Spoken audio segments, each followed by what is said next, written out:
చెప్పమ్మా, ఎవరితను? బావ. బ్రదర్. బావ అవుతాడా లేక బ్రదర్ అవుతాడా?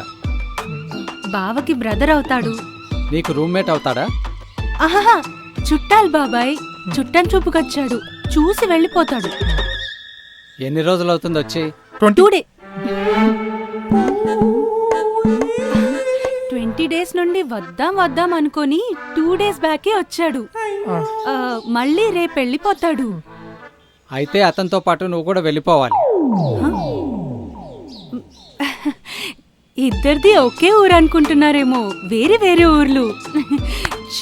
అవునండి, మాది విజయవాడ, వాళ్ళది బెజవాడ. ఏదైనా కానివ్వండి, రేపు ఖాళీ చేసేయాలి. వేరే వాళ్ళకి ఇచ్చేశాను. మేము ఉంటున్నాం కదా బాబాయ్. అందుకే ఖాళీ చేయమంటున్నాను. ఆల్రెడీ అడ్వాన్స్ కూడా తీసుకున్నాను. ఇప్పటికిప్పుడు అంటే మేము ఎక్కడికి వెళ్తాం బాబాయ్? నేను మరీ అంత దుర్మార్గుని కాదమ్మా. ఇప్పుడు ఇంట్లోకి వెళ్ళండి, రేపు ఖాళీ చేసేయండి. బాబాయ్. Bye bye.